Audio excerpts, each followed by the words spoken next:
Broadcasting live from the sun-scorched desert on the plain of Amonkhet. This is Tap Tap Concede. Welcome, everybody. Graham here. Kathleen here. Cameron here. And today, we're going to give you an update on our Sealed League and talk a little bit about Amonkhet some more. Yay! Tap Tap Concede is brought to you by Card Kingdom. If you go to cardkingdom.com/LRR, that puts in our affiliate code and lets them know that we sent you to them, and we send you to them because we like them. We legitimately think they're great. They're where we used to buy singles online. We sell cards to them a lot. And they have amazing customer service and super fast shipping. And you too can be among the people who are dubious of these claims and then uses Card Kingdom and then hits us up on Twitter going, I thought you were exaggerating. Turns out they're actually just terrific. And if you tell them, LoadingReadyRun sent me button, please, they'll give you a little 1-inch button that we make and send over to them. And right now it's, I think we're just dead here. Which was it's a reprint with a new border of the first one that we did. By new border, I mean new. It's the new Tap Tap Concede, or the new LRMTG logo. It's a Masters series. Yes, right. Yeah. It's a new font. And Tap Tap Concede and everything we do is brought to you by Patreon at patreon.com/LoadingReadyRun. Well, brought to you by your support of our Patreon. Patreon themselves provides an excellent service, but it's your support that makes this happen. We wouldn't be here without you.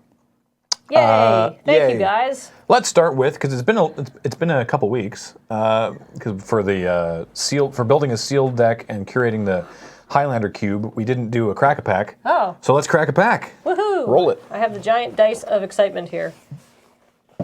That's the green one. That's the giant dice of woe. Well, 13. All right. So that's the number of woe, too. 4, 5. Wow. 6, 7, 8. 10, 11, 12, 13, 13, no way! Modern Masters 2015 edition. Whoa, Alrighty. spicy. This was from Tom in the UK. Thank you, Tom from the UK. I missed these packages. I actually really like the cardboard. I know there was problems with them. This was the beta test, and I wish that they'd gone and fixed the problems rather than abandoned the plan. Yeah, I honestly quite like them. I also like putting my cards back in them afterwards. Yeah, exactly. Yeah. Like, because Modern Masters was kind of the set where you're just like, you're in the card store and they've got a few packs left, not enough to fire a draft with, but you know, they're there, and sure, I've got $20. Yeah, roll the dice. Why not? Well, let's see if we roll the dice well today. Number 1, we have Gorehorn Minotaurs. 2 red for a 3/3 with Bloodthirst 2. Bloodthirst is if you deal damage to your opponent, or any opponent, and then play this, then they get 2, in this case 2, +1/+1 counters. So either if you burn your opponent with a burn spell, or you attack them and then play these guys second main phase. I think Bloodthirst I like as a mechanic for new players because it encourages playing your stuff in the second main. Yeah.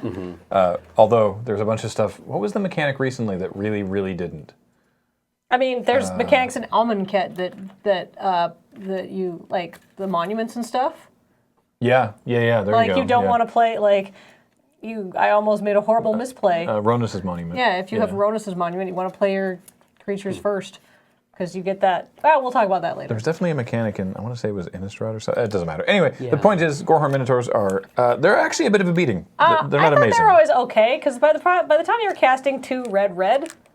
Oh yeah, there you go. See, creatures, whenever you cast a creature spell, creature you control gets +2/+2 and trample into end of turn, which is a very important and relevant activated ability of Ronus's Monument's very good. Ronus's Monument when you're playing a green beatdown deck. I feel like 4 is probably like a reasonable top end for the blue-green, or the red-green Bloodthirst deck. Yeah, my only issue with these is like if you don't hit it, like if you don't get the Bloodthirst, they're a 3/3 for 4, which is fine, but not exciting, especially in a set like Modern Masters. And it's hard to hit it because by the time you're casting that, there's a lot of meat on the board, and do your other creatures have trample? I would think like this is probably the test for whether you're going to win the game or not. Yeah, if your Minotaurs are not, if you don't get Bloodthirst on your Minotaurs, the game was probably already lost. Like it's like the arguments for the Familiar's Ruse use as a counterspell in the Merfolk deck, where it bounces a creature back to your hand to counter a spell. Right. People are like, well, this is terrible if you don't have any creatures on the board. And it's like, if the Merfolk deck doesn't have creatures on the board, it's already lost the game.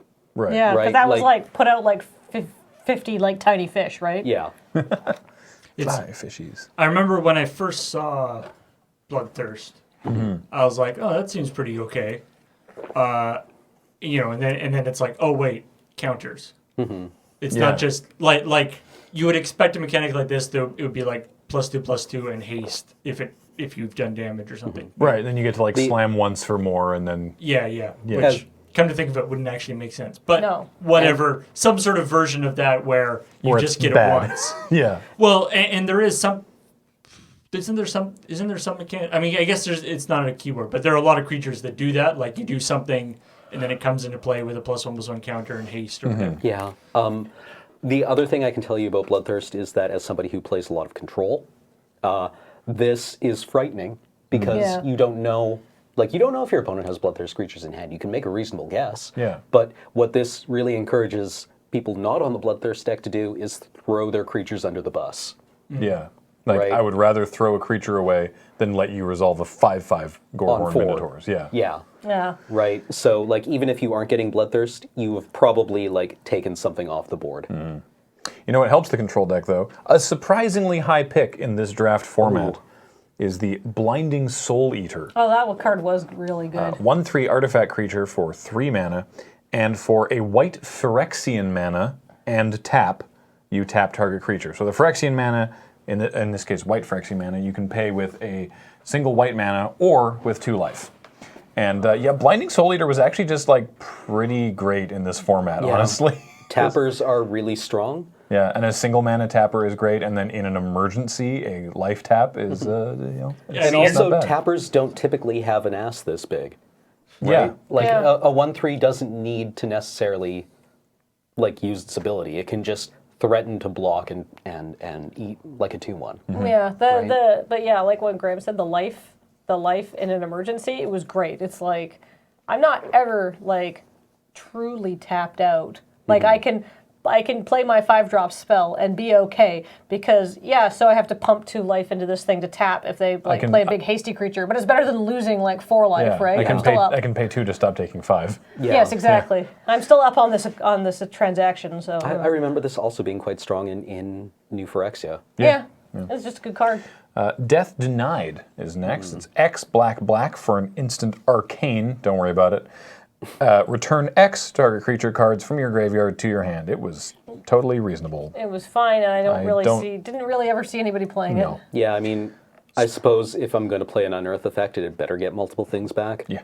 Speaking of cards I didn't really see much play, Steady Progress, 2 and a blue for an instant, Proliferate, and draw a card. Proliferate is you choose any number of permanents and/or players with counters on them, then give each another counter of a kind already there. So, Infect wasn't in this draft format, so you couldn't get someone with poison counters. Yeah, was there a proliferate deck? There in was this format? a blue-green... The Simic deck was a +1/+1 counter deck. Yeah. Right. And if you were in blue-red, there was like some Bloodthirst possibilities. Yeah.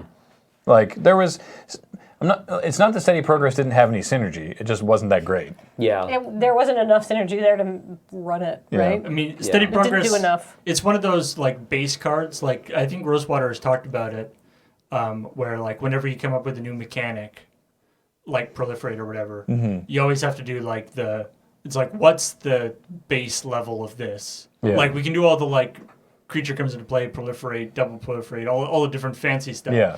But this is What's your base level? it's like 3 proliferate, draw a card. Yeah. Yeah. It's like Populate. Yeah. Well, Single white mana sorcery, right? yeah. It Yeah. still wasn't great. Yeah, no, Steady Progress, not a great card. Conclave Phalanx, 4 and a white for a 2/4 with Convoke. And when Conclave Phalanx enters the battlefield, you gain 1 life for each creature you control. Well, Nice, that tells you a lot about a set right there. nice stabilization play. So Convoke is your creatures can help cast this spell. I love that reminder text wording. Fight me.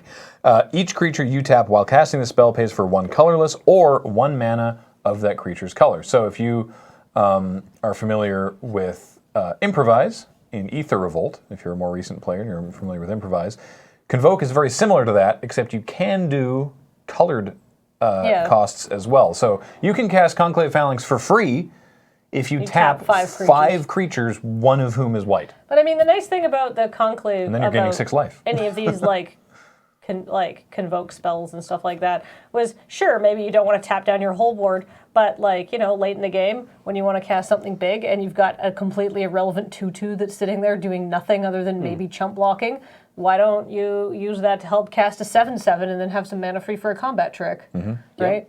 It was a good format. It was a good thing. It worked okay.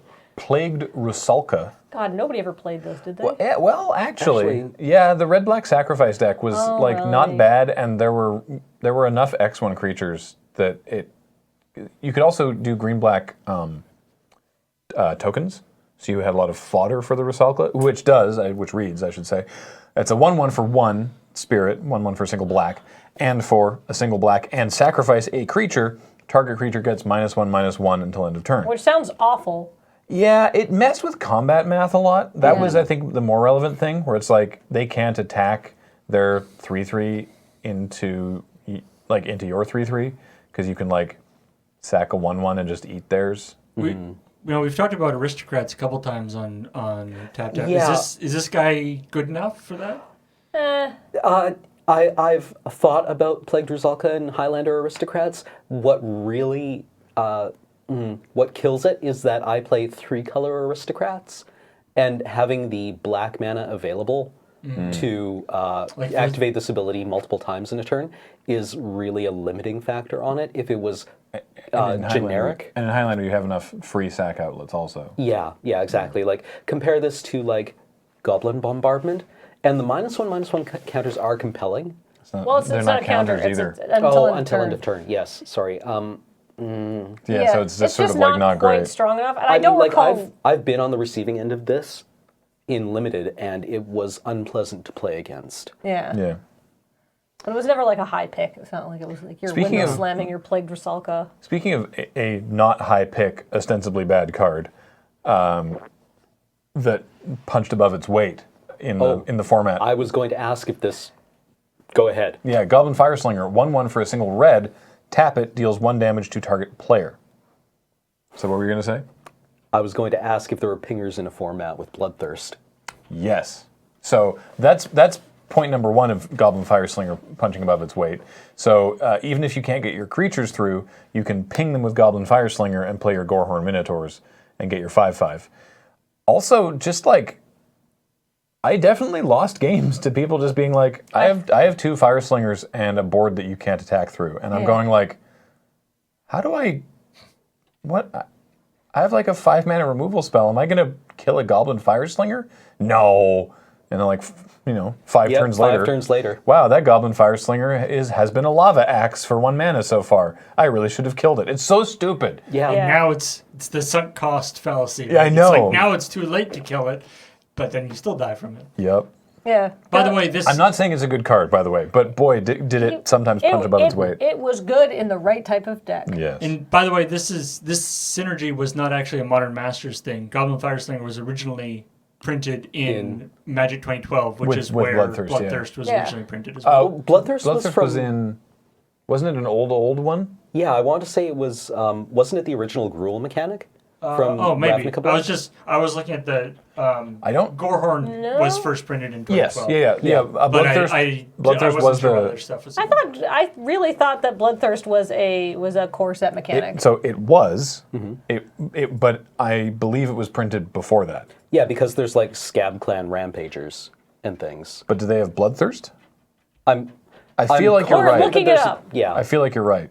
But yeah, it was the core set mechanic for Magic 20. What did you say? 12? Okay. Yeah. Anyway, I'm going to keep going with this. Tuckatung Thallid is. The Thallid deck got out of control. Everybody remember the Thallid Bowl? Yep.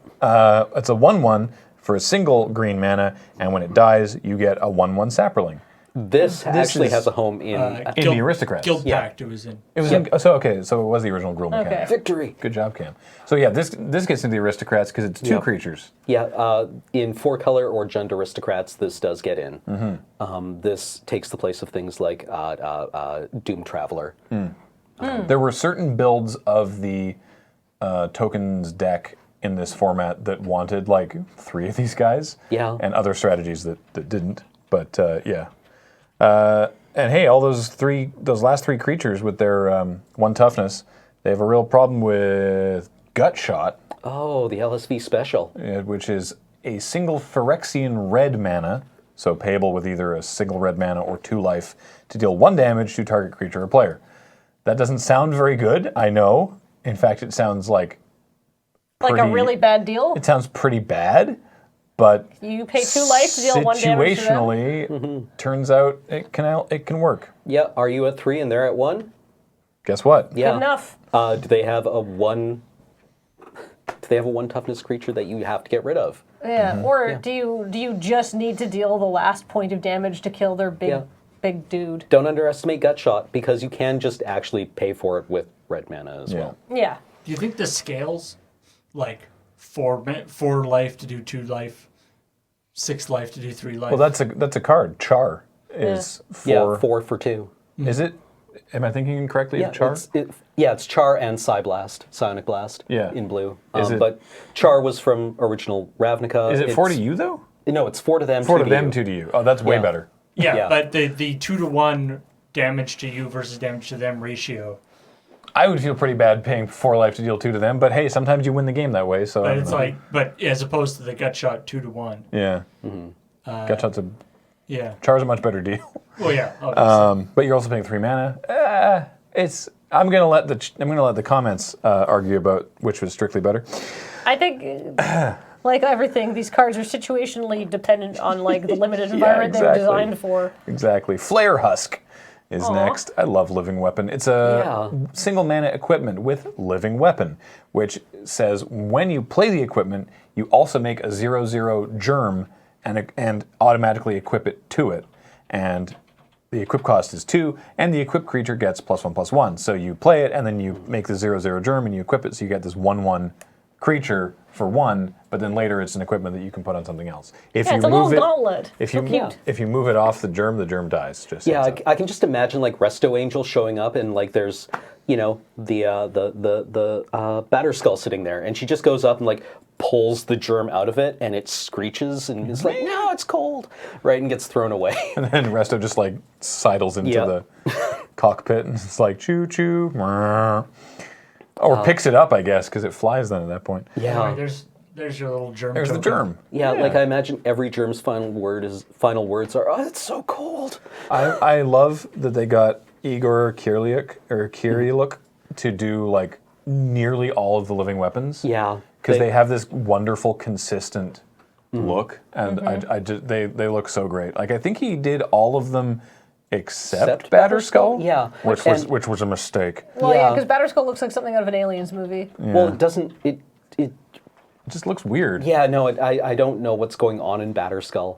Yeah. Well, you can see the germ. Yeah. It's like the bump on the. It's like sort of right of center of the image. That's the little germ, and then it's got like these 2 like big old sort of like a tusky jaw thing, and it's biffing that guy, and it's got like a bajillion legs. Okay, yeah. There's also a promo Batterskull that I think I prefer. Yeah, who did the promo Batterskull? I don't know. I mean, no hate on Mark Zug, but Mark Zug does good work. It's I prefer Igor. It was Igor Kyrilik. Oh, well, there you go. Who did the promo one? It's hard to deny that this one illustrates a skull battering a thing maybe a little bit clearer. Yeah, what I love about it is that it looks like a skull, except that the tip of the jaw is fused. Yeah. Like that mouth could never open. Yeah. Because it comes together to a point that's fused. So it's just like it's a skull designed only for battering. Yeah.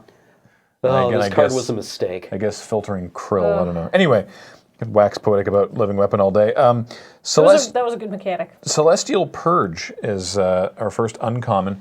1 and a white for an instant. Exile target black or red permanent.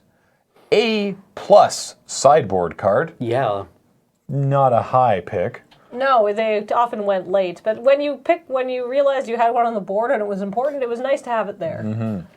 Oh baby, it's possibly the most valuable card we end up with, depending on how we roll later in the pack. And our spoiler card for the set, it's Remand. Hey. Oh, nice. 1 and a blue for an instant to counter target spell. If the spell is countered that way, put it into its owner's hand instead of the graveyard. and draw a card. So you get to draw a card, their card goes back to their hand. So big old tempo. You don't quite get the spell gone, but you get to draw a card off it. 2 mana. This Azorius Guildmage is, or Azorius at least, I guess, Enforcer is having a fun time with a Golgari mage in the background there. Is there any play better than countering your own countered spell in a counter war to bounce it back to your hand? And replaying it. Yeah, and then replaying it. That is, of course, because if you're thinking, but they get the spell back, that's not very good. That is, Cam described it as how remand is used. Also, what have I seen Kenji do? Enjoyed in Storm. Yeah, remanding your Grape Shot. Yeah, you cast your Grape Shot, all the Storm triggers go in the stack, then you remand your... I'm thinking in Magic Online terms, which is like making sure to remand yours, not one of the copies. Right. But you remand the card back to your hand. All the Grape Shot triggers are still on the like all the Storm triggers are still in the stack, and then you play Grape Shot again, and you get as many Storm triggers plus 2. Yeah, because again. So you Storm can- triggers on cast, not resolution, right? Exactly. Yeah, so you can in Modern you can kill someone with like Storm count 6 pretty reliably. Which is part of the reason why Storm is so annoying, because you can't counter it effectively. Yeah. Yep. Sometimes your spells electrolyze me. It's electrolyze for what? Yeah, we weren't doing nicknames this time, were we? Good. 1 blue-red for an instant. Electrolyze deals 2 damage divided as you choose among 1 or 2 creatures and/or players, and draw a card. Boy, this is just really efficient. It was a really, and especially with all the X ones in this format, Electrolyze was frequently disgusting in a blowout. Yeah. Yep. It's like, I kill 2 of your dudes and I get a card. Yep. This looks like a Selesnya Guildmage It is. having a real bad day. Yeah, you can tell by the staff. It's the Selesnya. And his like pauldrons and decorations and stuff. Yeah. But yeah, being able to just bip 2 creatures, or I mean, sometimes you're just like, well, nothing's been happening for turns. Dome you for 2, draw a card. But Yeah, I mean, like there's always a good. that's your worst case. There's always a good case for Electrolyze. The much sort of fire and ice on a card is pretty good, right? Like that's a pretty high floor for this card.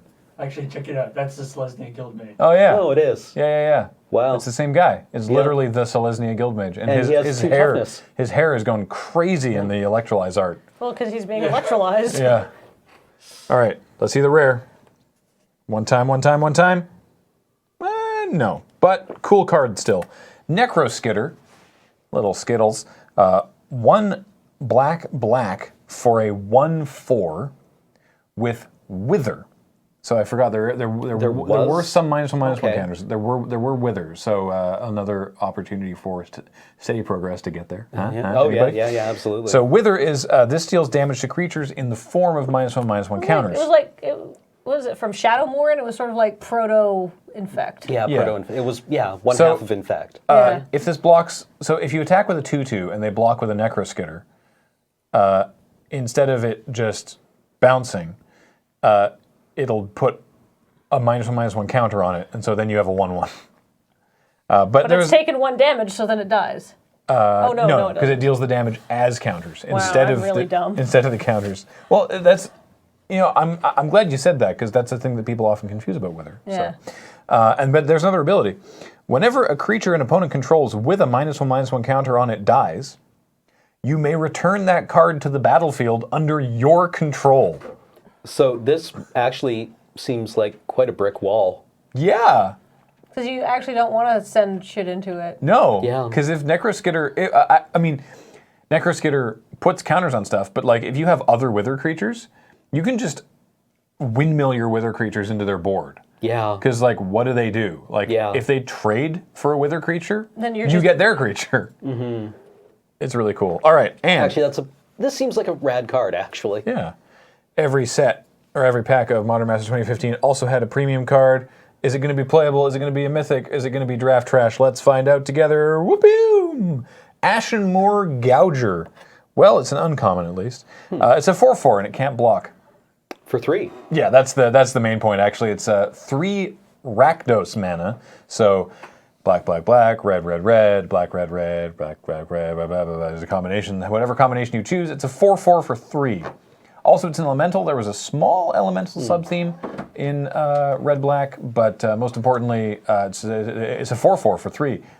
And it can't block, which is supposed to be a downside, except it's a 4/4 for 3, so you don't want to be blocking. The deck you put this in, you don't want it to block. Yeah, you turn that man sideways. If this guy is blocking again, you've probably lost the game. Well, if you're wanting this guy to block, and things are not going according to plan. Actually, pretty good pack. Yeah, this is actually a super interesting pack. So, with Remand and Electrolyze being in the same pack, That's kind of those are both solid picks. Yep. I'm just going to bring those up here. And just looking through the commons, I do think still Blinding Soul Eater is in contention for a discussion in a first pick, I'd agree because with that. the Azorius Artifacts Affinity deck was quite good. Was relevant. I have a soft spot for it, of course. Is that the deck you piloted today too? Yeah, it is the deck I piloted today too. Handsome. Yes. And then incorrectly forced in one of the day 2 drafts and went 1 and 2, and then I went 1 and 2 and 2 and 1 in the day 2 drafts, I think. Or did I brick out completely 1 and 2 in both? I can't remember. People had determined, people at one of the other GP events had determined that the was it? Scatter the Seeds, the ridiculous the Convoke tokens deck. Oh yeah, because LSV was big on that deck. Was like the best deck regardless. Right. Bar none. Yeah. And information had got to some people, but not all of the people. And so I sat down, I was like, all right, let's do this thing. And they were just like, I have 1 million Saprolings, you die now. And I'm like, what the huh? What happened? Yeah. Also, Overwhelming Stampede, I think, was in this set. It was. That's no way to lose a game of Magic. I mean, it's a great way to win a game of Magic, but it's no way to lose one. Not a way for a Planeswalker to die. Yeah. I don't know. This is the problem with if there is a problem. I know that Modern Masters 2015 is everyone's least favorite of the 3 Modern Masters draft formats. The problem with the Necroskitter is that it's just a efficient card. Yeah. It doesn't fit into one of the really good solid archetypes, you know? Like it's an elemental, it does wither, but the red-black elemental wither deck Didn't care was about either of those things. It wasn't you might rather have an Ashenmore Gouger, honestly. Well, the red-black deck was a combo deck, right? Where you played the cards that generated mountains of mana that you could only spend on elemental spells, and then you domed your opponent with their Yeah, there was a combination of 2 elementals that you could you activated the ability of one of them a bunch of times, and then it gave you a ton of mana, and then you could use that mana to activate the ability of another one a bunch of times, and basically it gave your whole board +3/+0 and trample. Yeah. And first strike or something ridiculous. It was this Yeah, because if you activated one ability 3 times, it gave the effect, but if it was the 3rd time being activated, it also gave trample? Yeah. So I'm looking at this pack. Yeah. A lot of good stuff. A lot of things that are really playable. A lot of things that are not great on their own, but as part of the right deck, really come together. This was the problem with your first few picks in Modern Masters is what do I take? Because there's nothing like aside from Electrolyze, which is probably my pick here, just because it's very good. That's fair. You a lot of the stuff here is great in its lane, but not oh, this is fantastic, right? I know this is a powerful creature that does powerful and exciting things, right? Plagued Rusalka is really good in that deck, but you need to have the things to sacrifice to it, right? One Thallid is not powerful, No. right? You know, it's a lot a 2/4 for 5 is not a great convoke target. Yeah. You know? It's a lot like Cube in that there's a lot of first picks here that are totally reasonable depending on how you want to play it. Yeah. And I feel like Blinding Soul Eater, Electrolyze, Remand, and Necroskitter are all perfectly defensible first picks. I might go with a Soul Eater to stay open-ish. Yeah. Because it's still good if you're in a white deck, or even in any kind of deck, because you can it's a 1/3. It's got a big butt. It's for 2. Yeah. Right? Then again, I didn't play the set enough to really know how high certain cards go. Right. The Convoke guys might be a reasonably high pick, and that's signaling to your opponent to your left. Yeah. Yeah. I mean, that was the thing. Is once you did I'm just gonna put this down. Once you did 4 or 5 picks and you had a better idea of what was open, then you'd feel a lot better picking up a Thallid or that Goblin Fire Slinger, because you're this is great, this is exactly what I need, these colors seem to be open, I'm getting past good stuff, this is going to slot right in there. But at first you're what do I choose? Yeah. Like, all of this is very comparable and not amazing, right? Yeah. By the way, Scatter the Seeds was definitely first pickable in this format. Yeah. So, yes.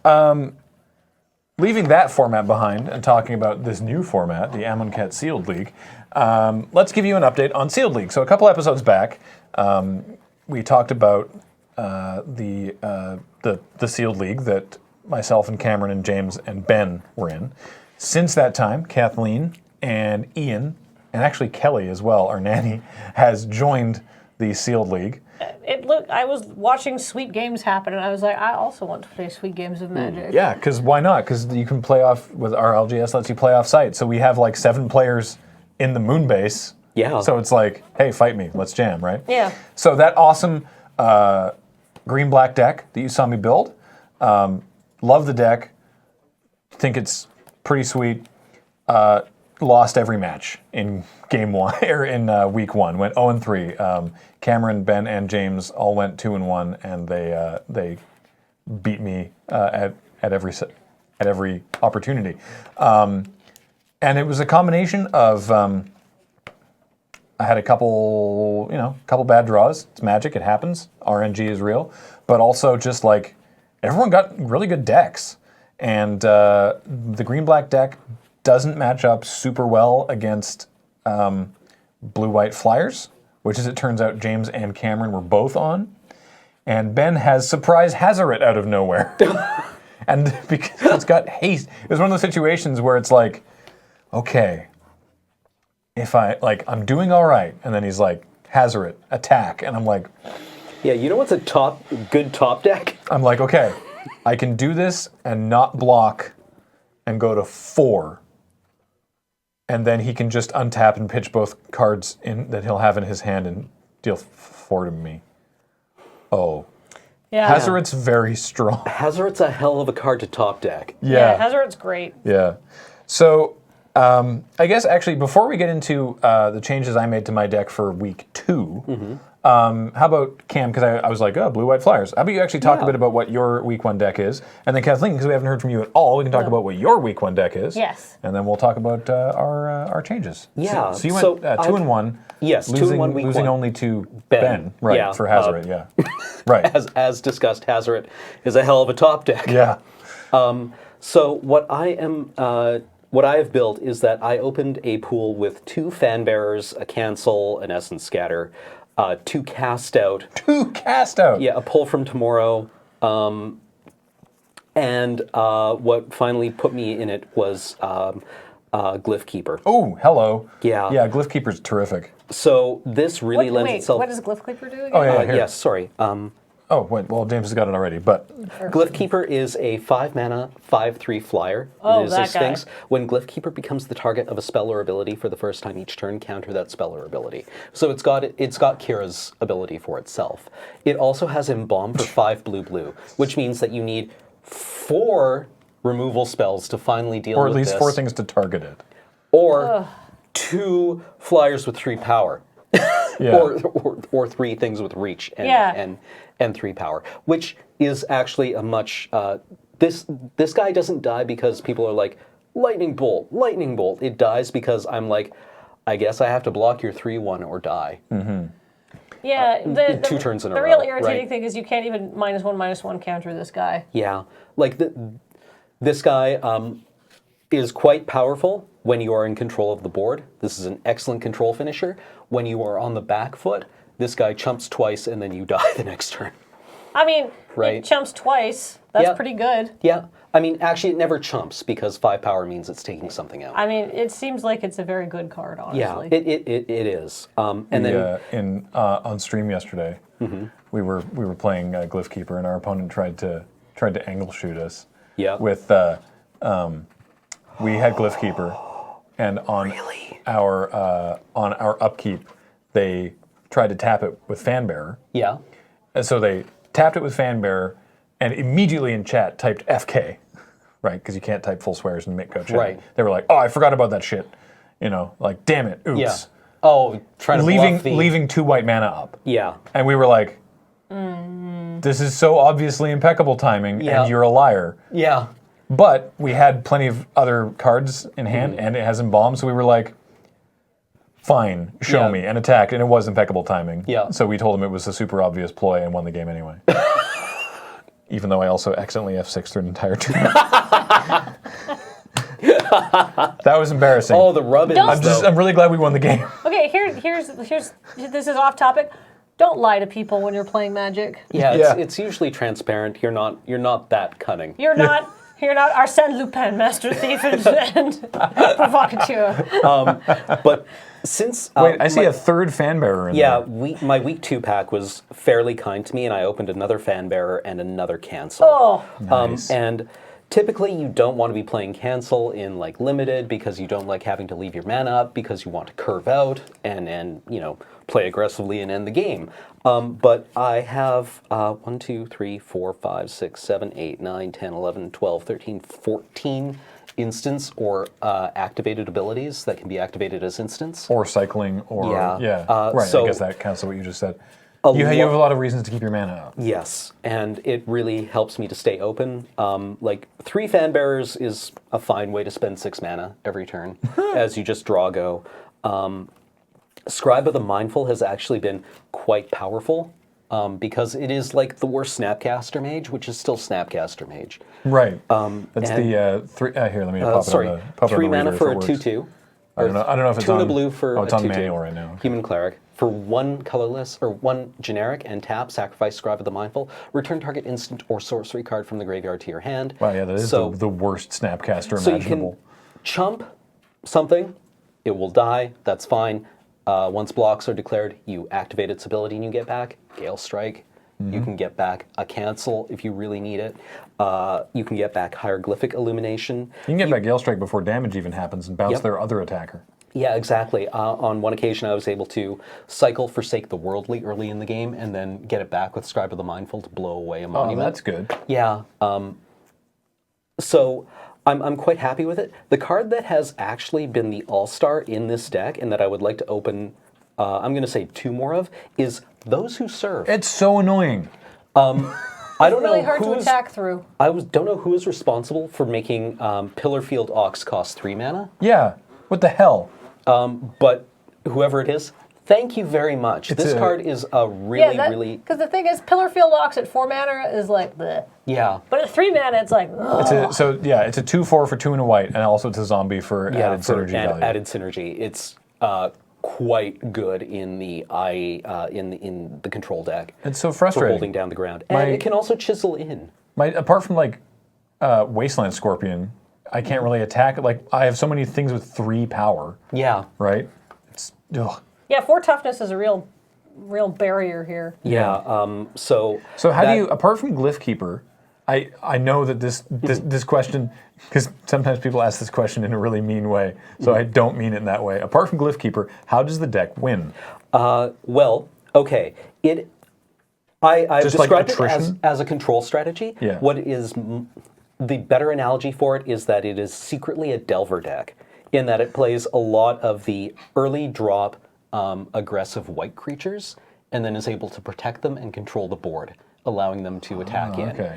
So using my cancels and essence scatters to control the board state, I can also use Fanbearer to tap down opponent's creatures, and then a Ret Crop Spearmaster Right. will actually close out the game fairly quickly. Ret Crop Spearmaster is a 3/1 for 2 and a white, which has an ability that is, you may exert Ret Crop Spearmaster as it attacks. When you do, it gets +1/+0 and gains first strike until end of turn. It's so annoying to block.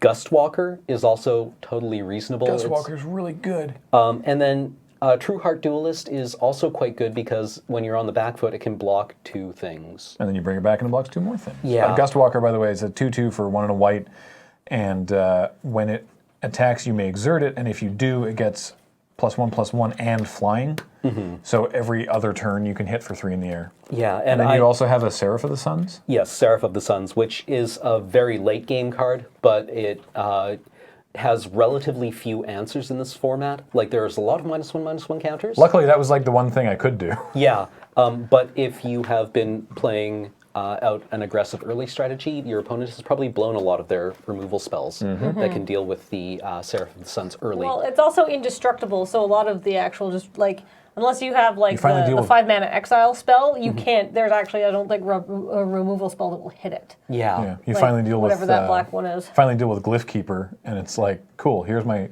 Seraph of the Suns. I'm like, I'm out of stinging shots. Yeah. Yeah. You Stop. can between the two of these cards, you can actually like you eat up a lot of your opponent's removal. So what did? Oh, sorry. So and you like how it's been playing? Yeah, generally. I find that usually I don't do anything until like turn 40 or 50 in my matches, and then like eventually one of the 2/2s You just finally chisels in. I also have like an illusory wrappings and a compulsory rest to So further just lock for down the more board. removal. Yeah, I play out a lot of removal, and Sweet. it's a very long strategy, but it has been effective. However, I am 0-2 this week. Due in large part, I'm going to say, to bad luck, bad beats, That's fair. skillfully playing opponents, and also I think a couple of bad decisions on my part with regarding to cast out targets. The words on cast out that say it can hit any permanent, that can lead to some bad decisions as you're like, do I get rid of the 4/3 or do I get rid of the Oketra's Monument? Right? And then I also think I should have killed, one of your cards much earlier in the game than letting it run as rampant as I let it run. we were talking about that with the Goblin Fireslinger, right? Yeah. It's like, nah, I can't waste premium removal on that. Yeah. What And then, card like, were oh, you that's killing me. debating killing? What's her name? Is it Hepatra? Hepatra, yeah. Yeah. The black-green? But you're like, she put a She's 1/1 a counter 2/2. on her. I put a counter on her to get a snake right away, and it's like Yeah. she's a 1/1. Like, Yeah, and then next thing I know, she's done like 9 damage to me between her and these snakes. So speaking of Cleopatra, yeah. Oh yeah. what deck do you find yourself in, Kathleen? Well, I find myself in green black, which honestly is one of, like, if I'm gonna play a 2-color deck, I love green black, blue green, or blue black. Yeah. Like I actually quite like playing green in combination with other colors. Like green white is not my style, but green black very much is. All up in the Sultai realm. Yeah, Yep. I mean, yeah, those are probably yeah. actually Yeah, honestly, absolutely. Yeah. those 3 colors are my favorite colors in Magic. Yeah, so. like I like green when green is like Life from the Loam and Eternal Witness and Sylvan Library. I'm less so when it's like Crawworm. Yeah, So Terrastodon. Kathleen's green black deck, better than mine. Yes. Let's talk about what's in it. It started out a little weak. My first is our scanner on auto mode. All right, so I got a playset of stinging shots. Like literally 4 of them. My pool. That explains some things that happened. No, I only have. I think you're only main decking I'm one of only them. main decking one. Like I would side in another stinging shot, but I actually only saw one of your flying creatures, right? Yeah, So that's Sure did. But my pool was like okay, but my rares were irrelevant. Were a Canyon Slough, Which you're running because you're in black anyway, and if you draw it late, you can just cycle it into a card you actually you know care what? about. Like realistically, maybe I cycle it into a mana that comes in untapped. Like that's like probably the lowest like reward thing here, but I've done that and been fine with it. Yeah. Like it's fine, and if you draw it late and it's like I don't want to land, you can pitch it. Yeah. I opened a Hepatra, She's so good. who's really good. So good. Yeah. I mean, if nothing else, if you don't have anything else going on, you can get in with her once, and then you can make yourself a snake by putting a -1/-1 counter on her. And then, if seriously nothing's going on, you can bash with the Hepatra and the snake, and then you can kill the snake to give yourself a vigilant snake token, essentially. Yep. Like it's good. It's and a never to return. So but unfortunately, this was literally the extent of my removal. Never to Return, by the way, is one of the split cards. So it's Never is 1 black sorcery, destroy target creature, planeswalker, which is amazing. You run it, it's great. Return is a sorcery with Aftermath, which you cast in the bin. 3 and a black, exile exile a card from a graveyard, and you get a 2/2 zombie. Return is pretty unexciting, but you don't care because you're going to run Never regardless. Yeah, I wouldn't run Return on its own. No. Oh, absolutely but not. stapled to a hero's downfall, Yeah. that feels fine, right? I mean, they've printed cards like Return on their own for like 2 mana, and they're always like Fs. By the limited resources, they're like not worth the card. If you happen to be in a situation where you can, say, attack with a Decimator Beetle, or maybe cast a Stinging Shot onto a Glyph Keeper, and have that ability countered, and then kill it with Never, you will probably be able to return it out of their graveyard before they have a chance to embalm it. That is relevant. yeah, that's a fine play. And so you're hard in on the black-green counters even more than I am. Sort of. I'm just going through the original version of my deck first. The original version of my deck had a few black-green counters. I had I have an Exemplar of Strength. I love that card. Grace Jones does a good job. She's so good. I have, let's see, Crocodile of the Crossing. This is the original version. A Soul Stinger, Real good. who's you think Scorpion that's Demon. really bad, but like he turns himself into a removal He's spell. not Yeah, really bad. no, He, yeah, he blocks he's quite great, strong. and if you're playing a lot of stuff that puts counters on, like an Ornery Kudu, then you get a 3/4 for 3, and then you make your Soul Stinger smaller, and then you chump with him, and then he kills something. Yep. He's good. And I also got like a Synchronized Strike, Synchronized Strike is obviously amazing with creatures. 2 Wasteland Scorponok's, which Nice. really punch above their weight in this format, because like I know they cycle, but like if you're in a clogged up ground war, they still block great. They also carry -1/-1 counters well, because a 1/1 Death Touch on blocks. on blocks is just as efficient as a 2/2 Death Touch. Yeah. And maybe you still want like a 1/1 Death Touch, or like a Death Touch creature just to hold back their dude that they really like because they don't have any kind of evasion. But then you get like a huge thing. What I was saying, the Synchronized Strike obviously shines with creatures with Exert, because you can surprise untap them and then hit again on the following turn. Like you can surprise untap them as blockers, or on the following turn when your opponent was playing around them not being able to attack, you can untap them, give them a buff, and then slam in again. And but it's also just a good card even without creatures with Exert. Wait, Yeah. what was that artifact you were just showing off? I got a Ronus's Monument. So Man. like my pool, Ron's Monument's so good. like there's a lot of good stuff for green black in this pool, but you notice that I'm missing a couple things. Like I don't have the 5 mana common exile spell, so I'm very light on removal Final in this reward, deck. right? I don't have a final reward, even though it's common. Actually, there was one more card that was in your week 1 pool that I do consider bomb level. There's 2 Colossopeds. Not that. I like Colossopede, yes, but but not I that. do have a Destined to Lead. Man, Destined to Lead is nutty. This got me. Like Yeah, I got you, but good with Destined, because you don't really expect to see it that much. Yeah. Well, this format, because it's an uncommon, this format can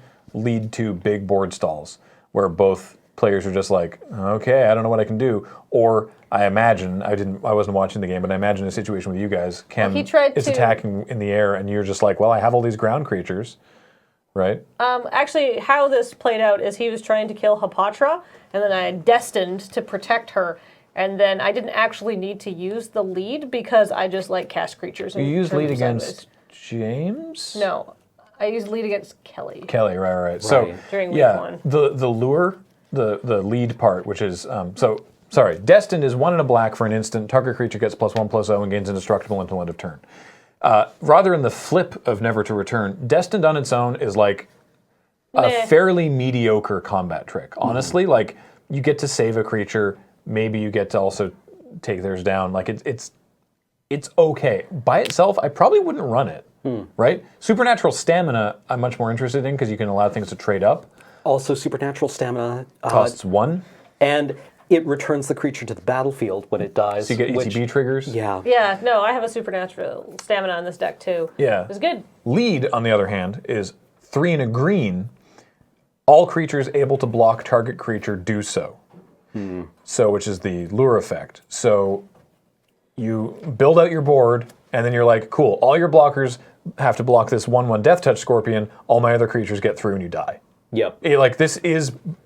I think Destined to Lead is bomb level in that it can just win games out of nowhere. Because you can do it on the same turn too. You Yeah. can just like 6 mana, be like, I just won the game.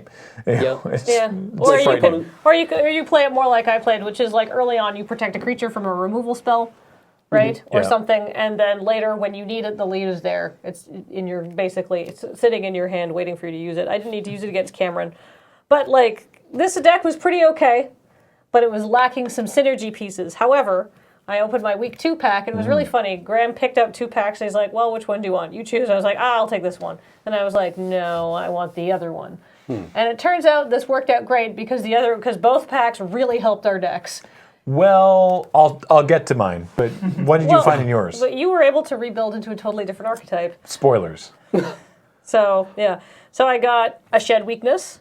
Nice. Good combat trick. I like it. Perfectly serviceable. I also got the Lord of the Accursed, which is a great the Uncommon Zombie Lord? the Uncommon Zombie Lord, which unfortunately I just have like 2 zombies in my doesn't fit deck. the I have deck, the yeah. Zombie Bat and like a Doom Dissenter, so it's not good in this deck.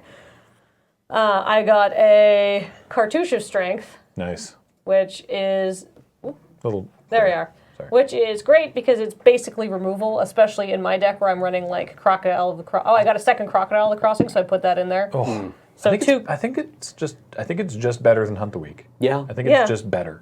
because it leaves behind like a bonus. Because Well, Hunt the Week puts a counter on it, but it's 4 mana. Yeah. Cartouche being 3 mana and giving trample, I think is just very good. Well, and especially like in a deck like mine where I've got 2 Crocodile of the Crossings, I've got Ornery Kudus, I've got Colossipedes.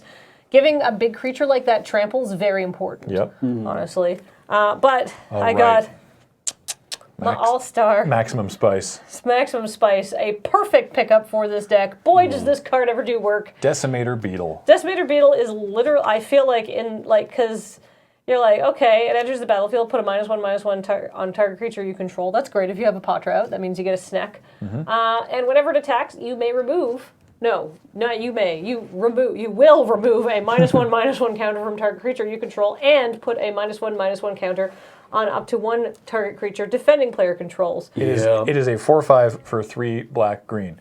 Now, Kathleen, that second ability there. What happens if you don't have any -1/-1 counters on any of your creatures? Oh, you still put a -1/-1 counter on their creature, so Sure if you've do. got a big indestructible flyer, that's one of the only ways to deal with it. One of my Magic Online opponents the other day did not know that. Yeah. They thought it was bugged. This is not a card you can let resolve, and if you do, it's not a card you can let attack. And it was a bug. pun. It was a bug. I just realized. That was Beetles are unintentional. actually, I believe beetles are bugs. Well, I'd they're- have to talk to Julie. They're insects, Yes. definitely. Yeah. But are no, they? this is something Julie gets me on. Oh, like bugs are like a specific yeah, it's- taxonomy of. Yeah, they have Insect? Is it like beasties? they have to be some kind of like hymenopteran, I think is the term. I don't know. I don't do living things. It's a system way above my pay grade. But yeah, this card is great. Yeah, it's really good. It's really good. That I went 3-0 in a draft at home the other day, and I credit it to the 2 Decimator Beetles I had. If I Man, had- that's a good feeling. if I Attacking had with 2 Beetles. Another Decimator Beetle, like that's basically what I want for this deck now. Is I want the Exile spell, whatever it's called, Final Reward. I want a Final Reward and another Decimator Beetle. Yep. I feel like it's pretty easy for me to get a Final Reward. But it is common, yeah. Another Decimator Beetle may not be happening. But oh, it's so good. It's so good in this deck now. So yeah, just before we wrap up, I just want to tell you about what happened to my deck, which Kathleen already said. The pack that I opened for week 2, I had a Quarry Hauler, and that's all that helped my green-black deck. Quarry Hauler's not even that great. No, but you know what Like, else it's was fine. in that pack? Was another Honored Crop Captain. Honored Crop Captain, a Magma Spray, and a Minotaur Sure Shot. Oh, that card's good. Minotaur Sure Shot is the 2 and a red for a 2/3 with reach. Famously misplayed by me terribly during the pre-release for Amonkhet. Right. And fire breathing for 1 and a red. Honored Crop Captain is a 3/2 for red white, and whenever it attacks, other attacking creatures get +1/+0 until end of turn. And Magma Spray, of course, is burn spell, deals 2 damage to target creature, and if that creature would die, then you exile it instead. And so real good against the Embalm deck, let me tell you what. it turns out that's there might have been one other thing, maybe like a Ceradon or something, but it turns out that like that's all the Boros deck really needed. Because if you remember from a couple episodes ago when we were building it, my pool had Oketra and Oketra's Monument, and didn't really have quite enough support to get there with the Boros. Yeah. And looking at it again after opening these cards, I realized there's enough there to make a really aggressive Boros deck work. Oh, Gustwalker, that was it. A second Gustwalker, that was really important. Yeah, actually. just 4 cards pushed you over from having like 19 playables to the 23 playables you need, right? Yeah, exactly. So I've got the On-Crop Crasher, which is very strong. I mentioned it reminds me of Goblin Heel Cutter. It's a 3/2 for 3 with haste, and if you exert it, then a creature can't block this turn. I got a Pursue Glory in there, which is sort of a Trumpet Blast effect, but it has cycling as well. Oketra, of course, is great, and Oketra's Monument really helps Oketra. But honestly, my favorite synergy, also, I want to count something very quickly. But by the way, beetles and bugs, 2 different groups. Oh, there we go. All right. Well, Beetles are the, I think they're the, what is it? I don't even know. Julie, I'm sorry. They have the most variety of any organism What, of their beetles? classification on Earth. Really? There's like more beetles than there are anything else. Wow. They're a ludicrously successful branch of life. Yeah, bugs primarily have like little needle, like piercing jaws. Right. Whereas beetles chew stuff. And Yeah, they have mandibles. Yeah. Bugs primarily live on liquid diet. Beetles do all sorts of stuff.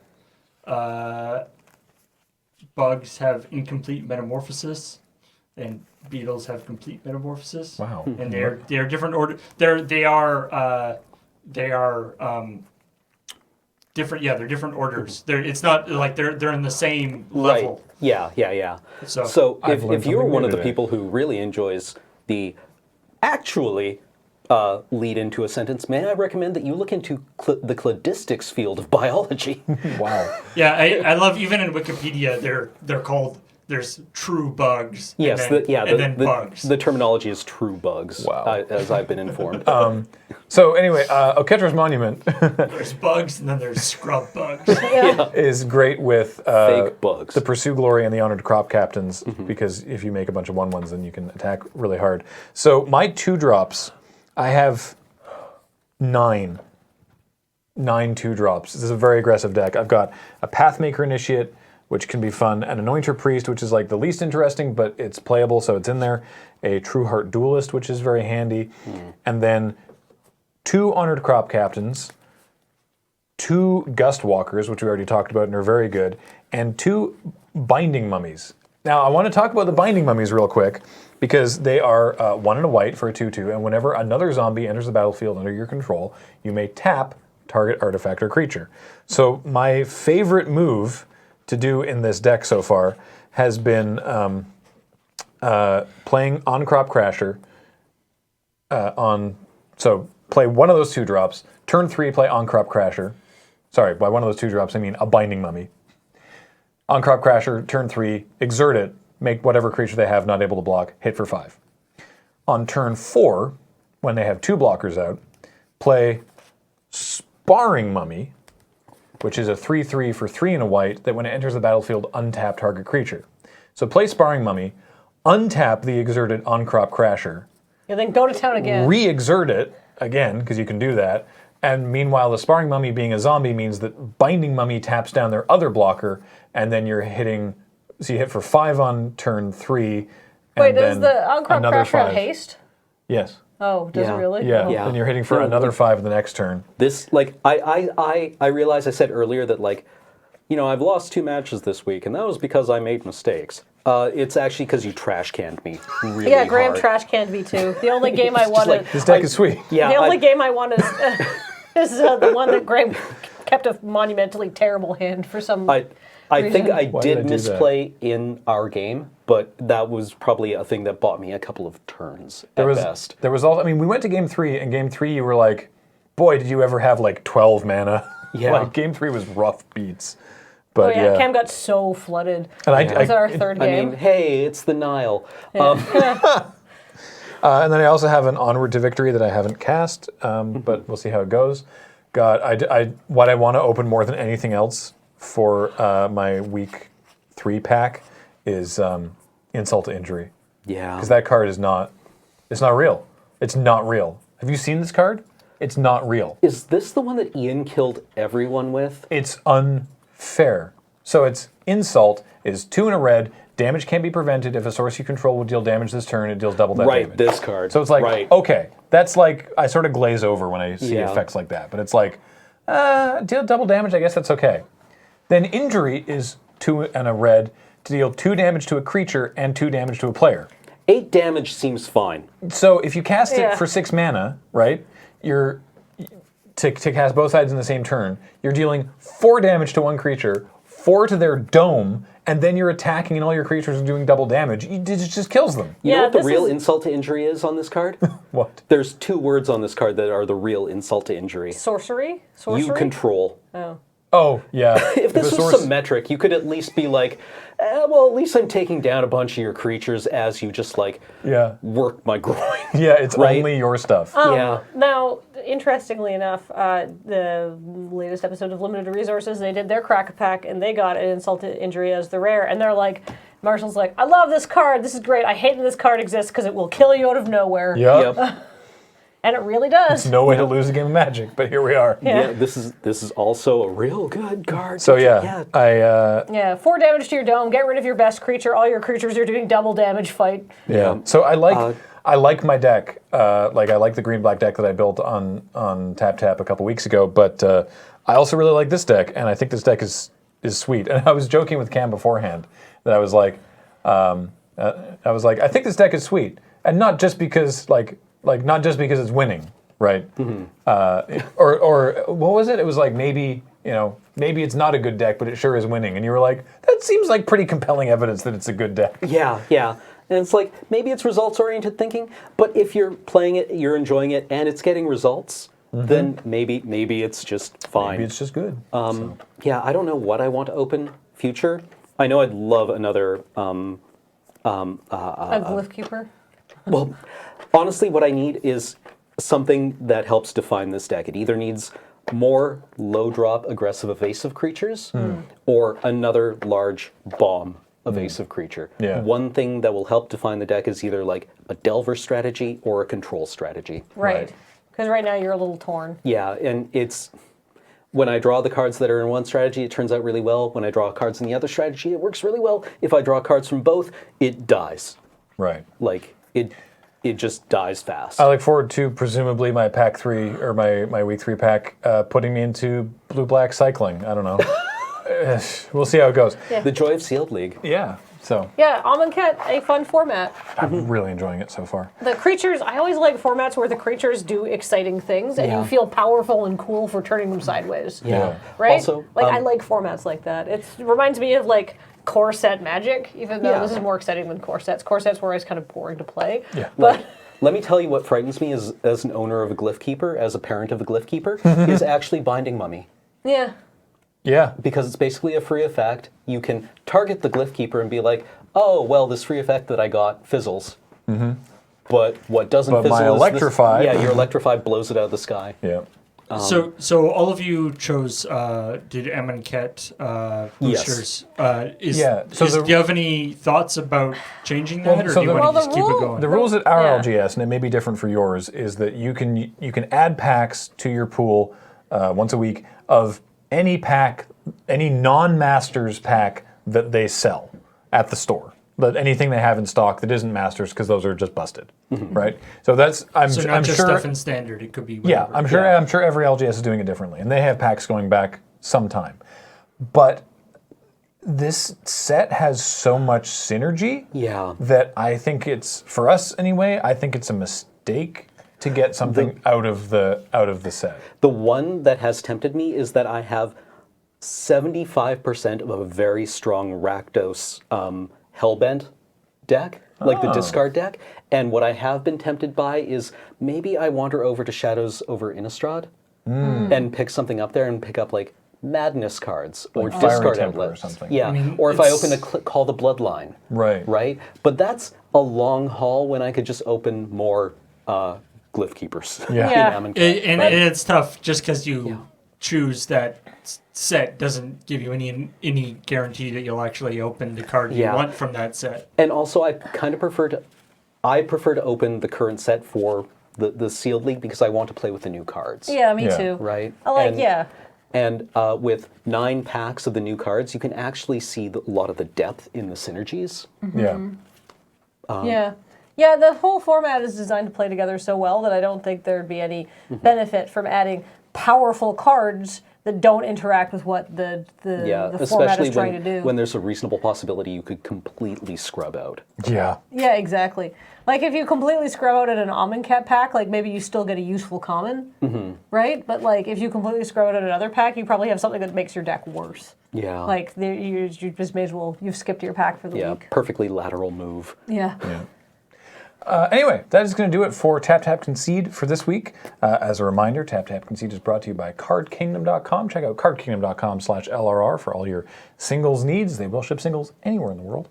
And they'll do it fast. And do it fast. And this show, as with all of our content, is brought to you by you and your kind support of our Patreon at patreon.com/LoadingReadyRun. Thank you, guys. And we'll talk to you next time. Bye. Bye.